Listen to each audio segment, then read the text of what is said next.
Assalamualaikum warahmatullahi wabarakatuh.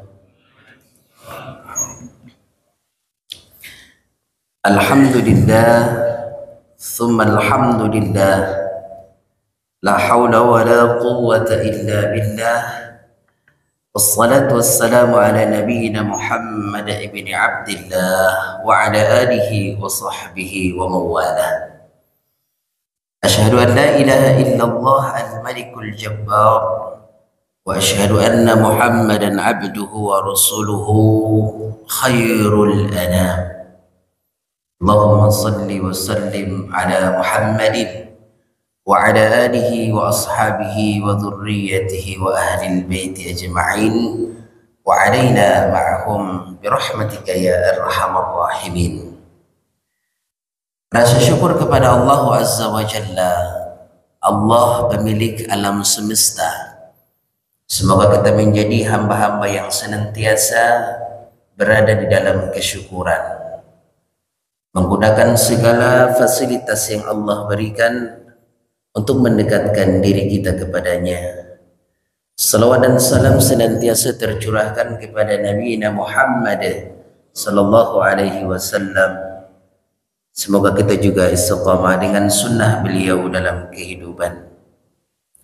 Bapak yang dimuliakan Allah, pada kesempatan kali ini insya Allah kita akan coba menguraikan sedikit tentang ayat suci Al-Quranul Karim yang kita ambil rujukannya dalam tafsir At-Tabari dan tafsir Al-Qurtubi, di mana Allah Subhanahu wa taala mengisahkan tentang dialog antara Nabi Nabi Musa dengan Fir'aun. Ya. Ada di dalam surat Thaha ayat 50. Ya, dialog terjadi antara Nabi Musa alaihi salam dengan Raja Fir'aun pada saat itu. Yang dibicarakan tentang salah satu poinnya adalah tentang hidayah. Ya, tentang hidayah. Nah, sebelumnya saya mau coba dulu bertanya nih kepada jemaah kaum muslimin. Hidayah itu dicari atau sudah ada kian di dalam diri setiap manusia? Dicari. Oke, dicari.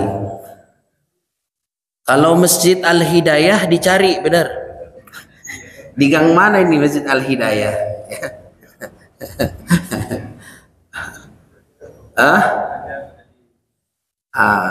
Ada dua khilaf para ulama di sini nih. Ada yang dicari dan itu sudah permanen dalam jiwa seseorang. Kira-kira gimana, Pak? Kalau ada yang menanyakan Bapak, kan sudah ngaji di Masjid Qorehat Thaibah. Kira-kira gimana nih? Ya. Hidayah itu dicari atau sudah ada kian di dalam jiwa seseorang sehingga suatu pada saat tertentu dia akan kembali kepada hidayah itu, atau dia nyari-nyari hidayah.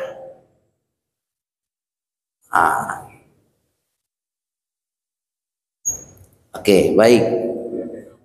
Masih bingung ya? Nah, selama ini kita tahu cari hidayah gitu ya.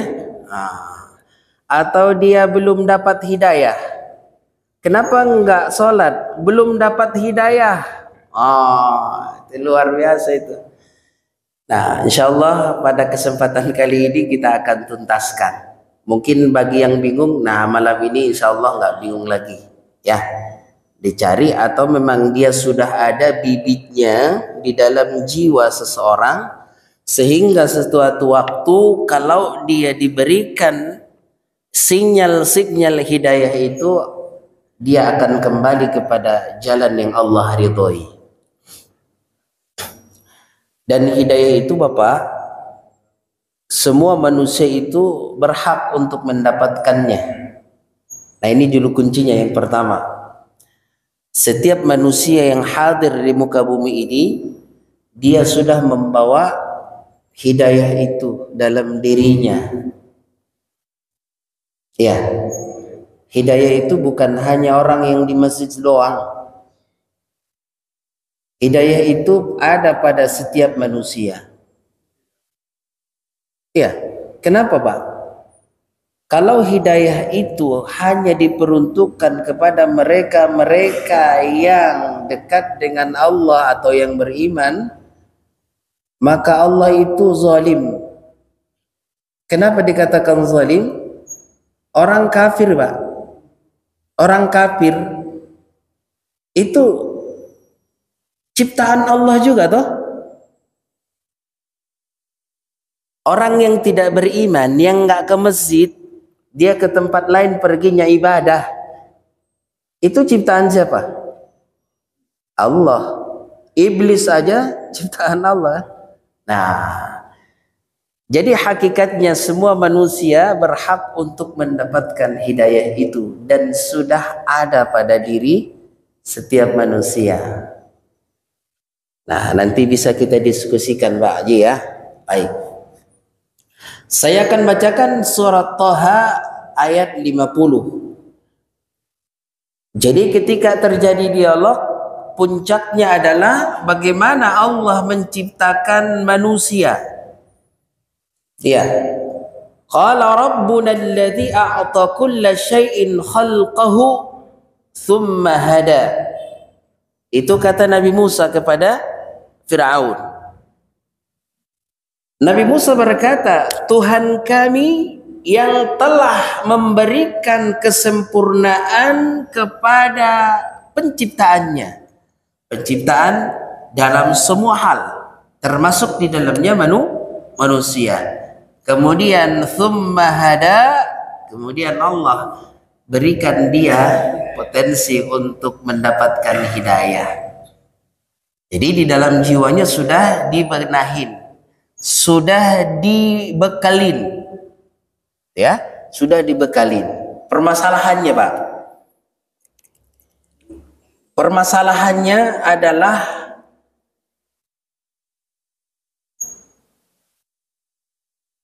oke, saya bikin dulu satu cerita. Cerita masuknya Abu Bakar As-Siddiq ke dalam Islam dan menolaknya Abu Jahal, Abu Lahab tentang Islam. Nah, ceritanya seperti ini, Pak. Pada suatu saat Abu Bakar As-Siddiq bermimpi melihat rembulan. Ya, melihat rembulan dalam mimpinya. Dalam sejarah mengatakan 3 malam berturut-turut rembulan itu dia lihat dan membuat hatinya sejuk dan tenang. Setiap kali bermimpi dengan rembulan yang dilihat dalam mimpinya, ketenangan jiwa itu datang. Setelah itu Nabi Muhammad bertemulah dengan Abu Bakar As-Siddiq. Dan Abu Bakar As-Siddiq saat itu belum mengenal Nabi Muhammad sallallahu alaihi wasallam. Setiap kali beliau mendekat dengan Rasul Muhammad pada saat itu, belum diangkat jadi nabi, belum diangkat jadi rasul, masih zaman jahiliyah pada saat itu, maka beliau merasa tenang di samping Rasul Muhammad sallallahu alaihi wasallam. Jadi dia memutuskan bahwa inilah mungkin yang dimaksud mimpi saya itu. Setiap kali dia berdialog, bercerita dengan Nabi Muhammad, hatinya menjadi tenang dan teduh sebagaimana ia melihat rembulan dalam mimpinya. Maka saat itu, mulai dari saat itu sampai dia meninggal dunia, Abu Bakar As-Siddiq tetap berada di dalam hidayah yang dia lihat di dalam mimpinya, yakni Rasulullah Muhammad sallallahu alaihi wasallam. Berarti Abu Bakar As-Siddiq mau mengikuti hidayah yang Allah berikan melalui mimpinya. Yang pertama. Yang kedua, kisah yang pernah kita dengar terkait dengan bagaimana Abu Jahal, Abu Lahab mengakui dakwah Nabi Muhammad itu benar adanya. Ya, pernah mereka berdua mengakui dakwah Muhammad itu, dan Muhammad itu membawa kebenaran. Ketika kapan, Pak? Ketika Rasulullah menjalankan dakwah secara sembunyi-sembunyi. Fase dakwah itu kan ada dua, secara terang-terangan dan tersembunyi. Ke rumah siapa pertama kali Rasulullah Muhammad sallallahu alaihi wasallam berdakwah? Ke rumah Ibnu Arqam. Ya. Tatkala Rasulullah sallallahu alaihi wasallam berkeinginan menghadiri ta'lim ataupun dakwah tauhid ke rumah Ibnu Arqam, ketahuan sama Abu Jahal dengan Abu Lahab. Dan mereka berdua mengikuti Rasulullah tanpa sepengetahuan Rasul. Namanya juga mau ngumpet-ngumpet gitu ya, nguping gitu. Nah, tatkala sampai ke rumahnya Ibnu Arqam, maka tatkala itu Rasulullah menyampaikan dakwah tauhid kepada Ibnu Arqam. Dan Abu Jahal dan Abu Lahab nguping, mendengar. Nah, setelah selesai dakwah ini, mereka berdua juga pulang. Tahu-taunya ketemu di jalan. Ketemu di jalan nih berdua. Abu Jahal ngapain? Kamu Lahab ngapain juga di sini? Iya. Sudah tertangkap basah lah, kira-kira gitu bahasa kitanya ya. Tertangkap basah nih berdua. Ngapain? Itu Nabi Muhammad itu tuh menjelaskan sesuatu. Iya, memang kalau didengar sih bagus tuh. Mantap. Apa yang disampaikan Muhammad itu benar adanya itu. Itulah hidayah. Pengakuan seseorang itu akan keberadaan Allah Azza wa Jalla, bahwasanya yang disampaikan Nabi Muhammad itu adalah benar adanya, dan itulah hidayah. Nah, pertanyaannya, Abu Jahal, Abu Lahab mau mengikuti hidayah itu tadi atau menghindar dari hidayah itu? Menghindar. Dengan alasan apa mereka berdua? Dalam kisahnya disebutkan, bagaimana kata orang nanti Abu Lahab, kalau kita mengikuti Muhammad yang dari awal kita benci dengannya, di mana kehormatan kita sebagai pemimpin Quraisy pada saat itu? Apa kata orang? Bagaimana, di mana ditaruh muka kita? Kira-kira bahasa kitanya seperti itu, Pak. Keegoisannya dan kesombongannya hadir ketika mendengar hidayah itu.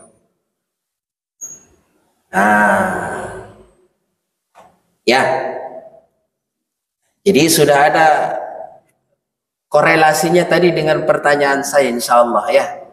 Jadi hidayah itu sudah ada pada diri manusia. Pertanyaannya, apakah dia mau mengikuti hidayah itu atau tidak? Itu masalahnya, Pak.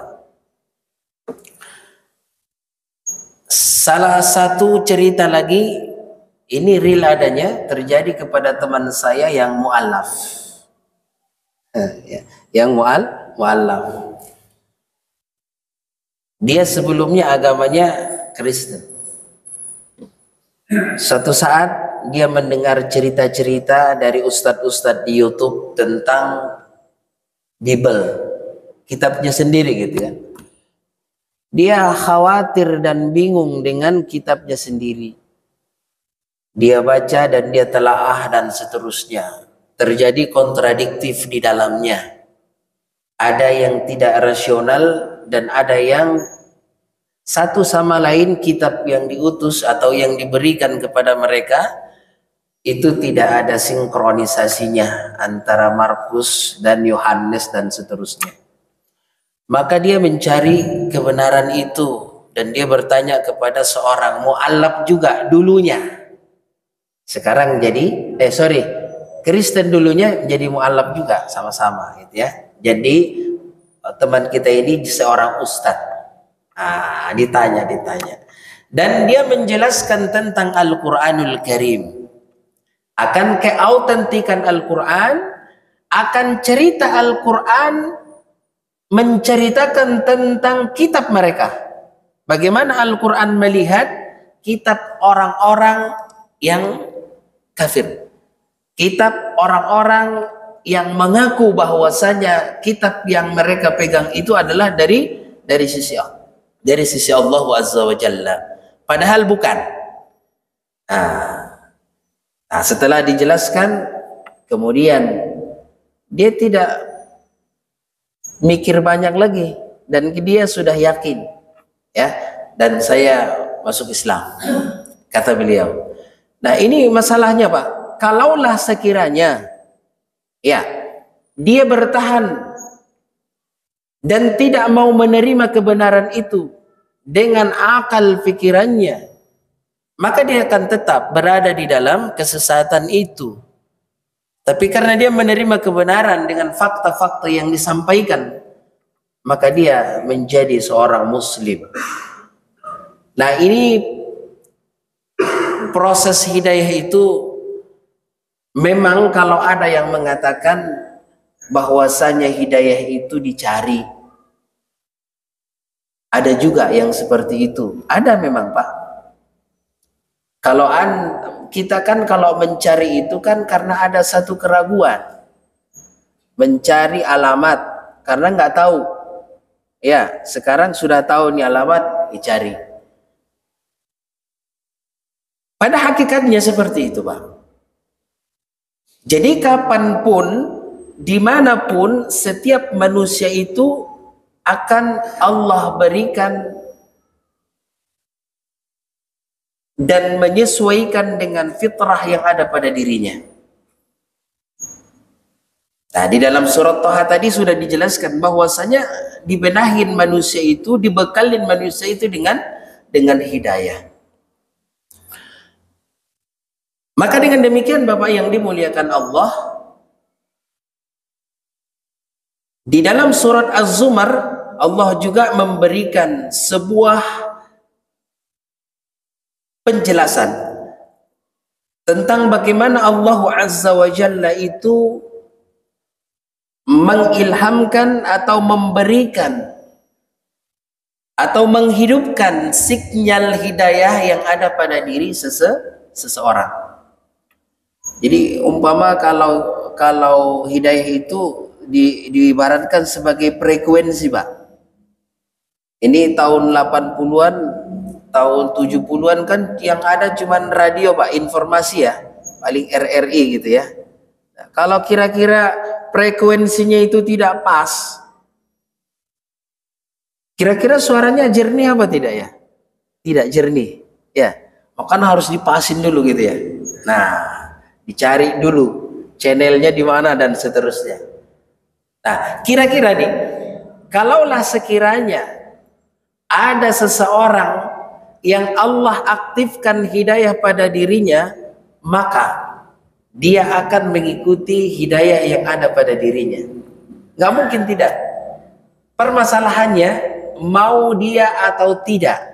Apakah dia membiarkan mendengar siaran radio yang channelnya agak miring sedikit sehingga jernihnya suara itu tidak dia dapatkan, atau dia harus mencari sinyal atau frekuensi yang pas sehingga suaranya itu kedengaran jernih dan informasi itu benar adanya dan jelas didengarkan sama dia. Nah, ini ibarat seperti itulah kira-kira. Nah, di dalam ayat ini disebutkan afaman syarahallahu sadarahu lil Islam fahuwa ala nurin min rabbih. Maka apakah orang-orang yang dibukakan Allah hatinya untuk menerima Islam? Sesungguhnya itu adalah hidayah dari Allah. Kalau Allah mau membukakan hati seseorang itu Bapak, mudah bagi Allah. Ya, mengaktifkan hidayah yang ada pada dirinya, Allah bukakan itu.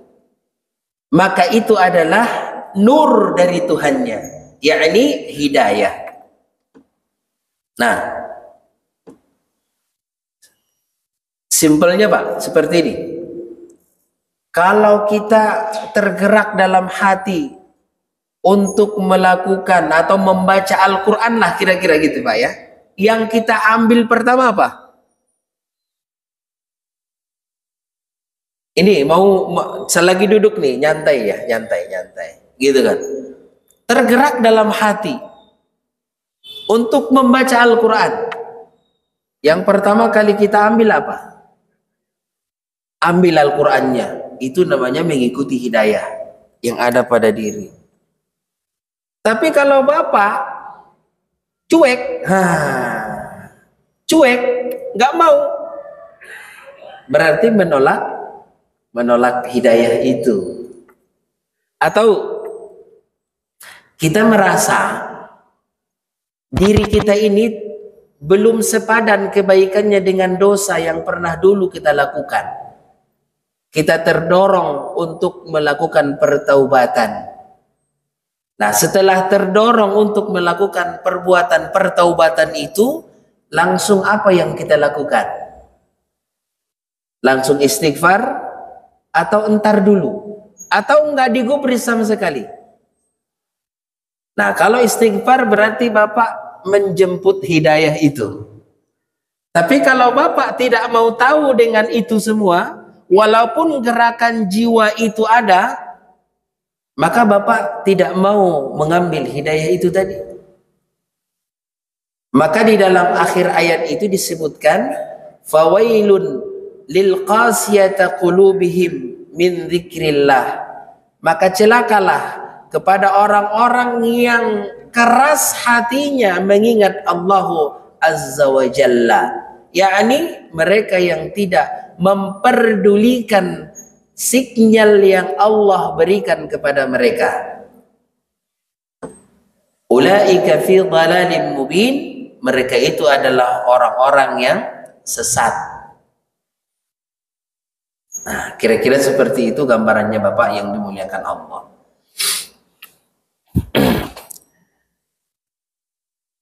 Di dalam sebuah hadis Rasulullah sallallahu alaihi wasallam yang dikeluarkan oleh Imam At-Tirmizi, ya,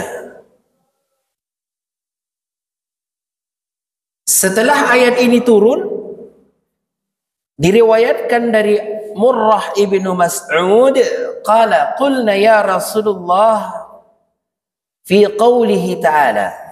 Jadi Rasulullah setelah mendengar ini dari Rasul, ayat ini, afaman syarahallahu sadarahu lil Islam fahuwa ala nurin min rabbih fawailul lil qasiyati qulubihim min dzikrillah ulaika fi dhalalim mubin. Para sahabat bertanya-tanya nih, kira-kira bagaimana Allah itu melapangkan hati kami? Dia bertanya kepada Rasulullah sallallahu alaihi wasallam. Qala idza dakhala an-nur al-qalba in syaraha wan fataha. Qulna ya Rasulullah wa ma alamatu dzalik. Jadi ketika nur hidayah itu datang kepada seseorang, ya, frekuensinya itu dihidupkan oleh Allah yang ada di dalam hatinya, maka di dalam surat Asy-Syams ini ada korelasinya, Pak. Di ayat 7, fa'alhamaha fujuraha wa taqwaha.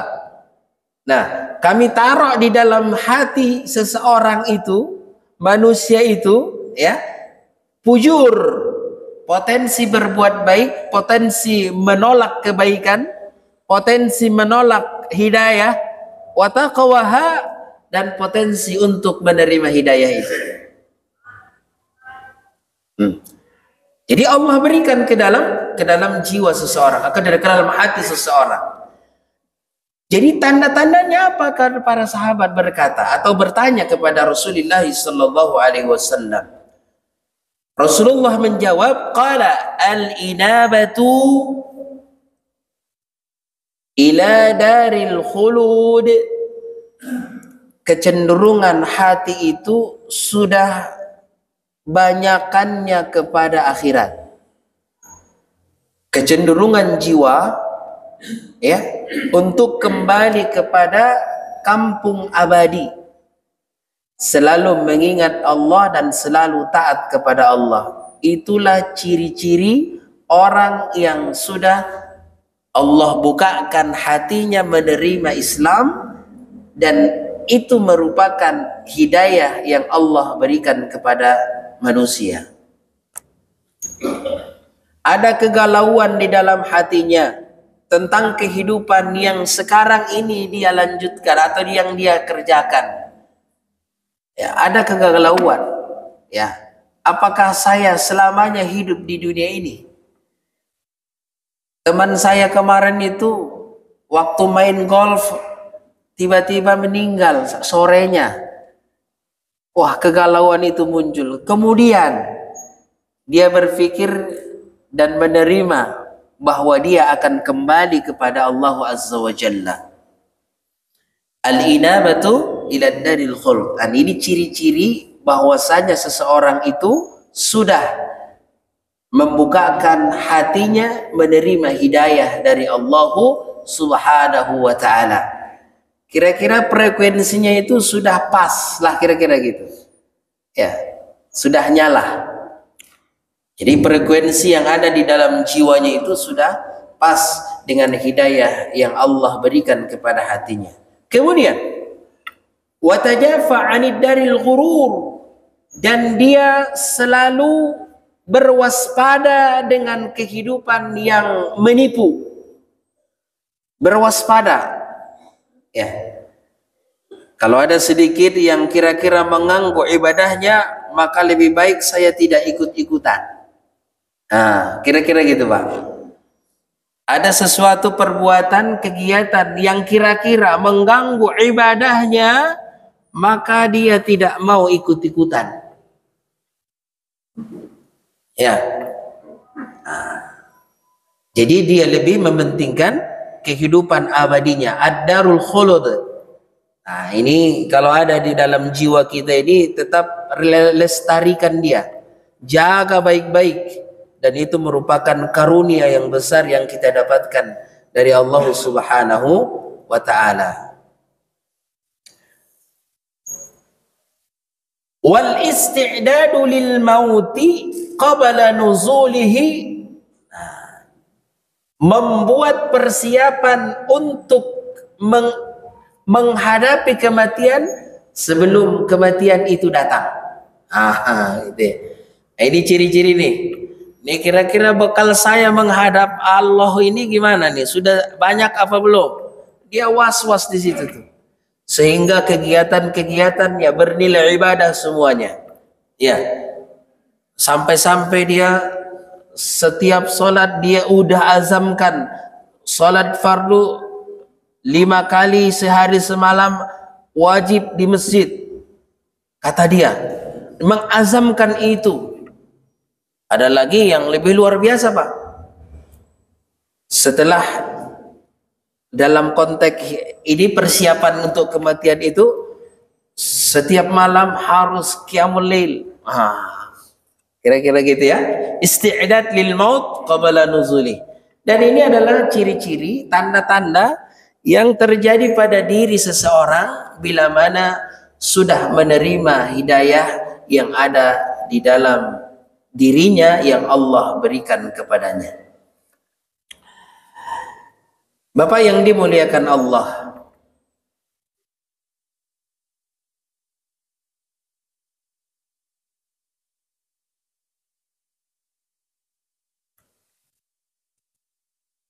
permasalahannya, kalaulah hal ini sudah ada pada diri kita, maka kewaspadaan dan kearifan kita harus muncul, Pak. Ya, kita sudah istiqamah dalam hidayah itu, maka ada hal-hal yang perlu kita waspadai dalam kehidupan kita, dalam melakukan aktivitas ibadah kita. Di dalam surat An-Nisa ayat 120, Allah Subhanahu wa taala berfirman, ya'iduhum wa yumannihim wa ma ya'iduhum asyaitanu illa ghurura. Syaitan menjanjikan kepada mereka. Nah, ini kepada mereka yang masih labil, masih galau, ya, masih belum istiqamah dalam hidayah itu. Apa yang dijanjikan? Dan setan menjanjikan kepada mereka dan memberikan angan-angan kepada mereka, dan tidaklah setan menjanjikan kepada mereka kecuali gurur, tipu daya belaka. Nah, ini di awal tadi terjadi kepada siapa? Abu Jahal dan Abu Lahab. Setelah menerima kebenaran yang disampaikan oleh Rasulullah sallallahu alaihi wasallam di rumah Ibnu Arqam, maka mereka berdua mengakui bahwa apa yang disampaikan Muhammad itu adalah kebenaran. Datang setan menikung mereka berdua terlebih dahulu. Nah, ini yang dimaksud tadi. Ya'iduhum wa yumannihim wa ma ya'iduhum asyaitanu illa ghurura. Setan menjanjikan kepada mereka, setan mengiming-imingi kepada mereka, dan tidaklah setan itu memberikan janji-janji kecuali palsu belaka atau tipuan daya. Yang terbersit di dalam hati mereka itu adalah bagaimana posisi kita nanti di kalangan jahiliyah kalau kita mengikut Muhammad. Dan ini sering terjadi dalam kehidupan kita, Bapak yang dimuliakan Allah. Ya, ada seseorang yang disebut preman lah, kira-kira gitu ya. Dan dia itu berjuang mempertahankan ataupun berjuang menghadapi kondisi yang dua ini, Pak. Ada preman yang mau taubat, dan dia sudah hidupkan sinyal hidayah itu dalam jiwanya. Pertarungan itu terjadi, Pak. Ya, pertarungan itu terjadi.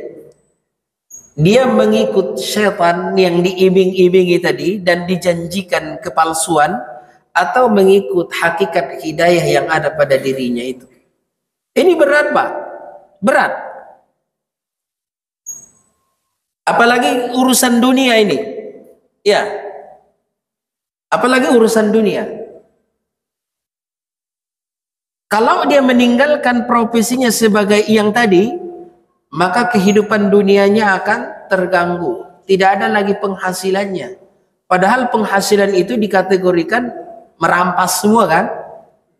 Nah, ini perlu pertarungan besar antara mengikuti hidayah atau menolak iming-imingin dari setan. Kita juga sama, Pak. Yang koruptor itu, Pak, ketika dia berbuat maksiat itu diingatkan, pasti ada. Dia yakini bahwasanya ini tidak benar. Ya, pasti ada itu. Karena besarannya atau kuatan tarikannya itu dari setan, maka dia terjelembab dalam kemaksiatan. Nah, jadi permasalahan besarnya adalah ketika Allah Subhanahu wa taala memberikan hidayah itu kepada seseorang, pertanyaan berikutnya, apakah mau atau tidak? Itu pertanyaannya. Dan itu permasalahan.